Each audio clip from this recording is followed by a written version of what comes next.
Placing the passenger side low beam headlight bulb on a 2011 BMW X3. This is a halogen model.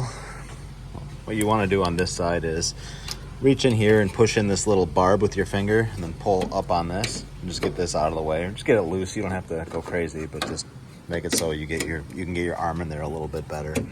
And you can get to this rear cover. So trying to set this up so you can see. You get to this rear cover, turn it counterclockwise. This one's really tight. Like that. Pull it right out of there. And then you can see the bulb. So there's the bulb right there. This one you want to just kind of grab it right out of there.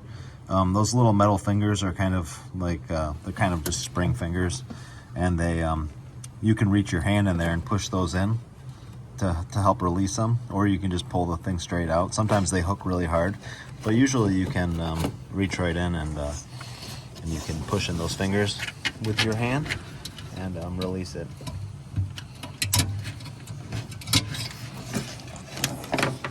There's the bulb. Sorry, I'm just kind of doing this with one hand, but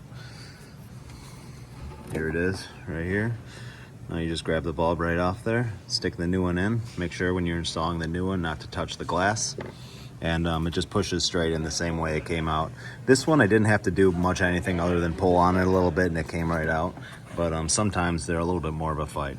But that's it. So you just push the new one in, don't touch the glass, put the cover back on, turn it a few degrees clockwise, and then this back in place and you're ready to go. So thanks for watching.